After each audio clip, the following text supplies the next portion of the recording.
Hello दोस्तों, क्या 10 gram gold एक आम आदमी परचेज करता है तो उसका इम्पैक्ट इकोनॉमी पे आता है? ये एक समझने वाली बात है, जो कि एक अभी हाल ही में वाकया में प्रधानमंत्री जी ने इंडियन से, पूरे हिंदुस्तान से एक रिक्वेस्ट किया है कि कम से कम 1 साल तक हम लोग गोल्ड परचेज नहीं करें।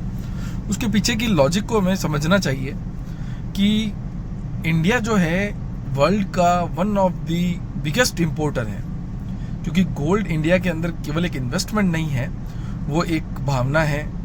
शादी के अंदर गोल्ड इतना ही इम्पोर्टेंट है जितना कि खाना।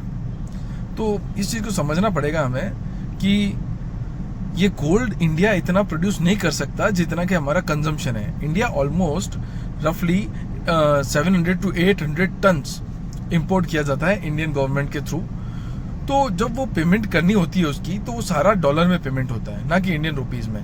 तो उसके लिए हमें अपने रुपयों को डॉलर से बदलना पड़ता है, और जैसे ही डॉलर की डिमांड बढ़ती है हमारा रुपया कमज़ोर होता है।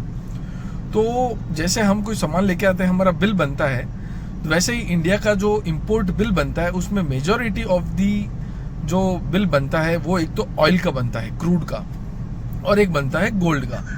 तो रिक्वेस्ट ये की है हमारे प्रधानमंत्री जी ने कि हम गोल्ड का कंजम्पशन थोड़ा कम करें और 1 साल तक देशवासी गोल्ड से परहेज करें।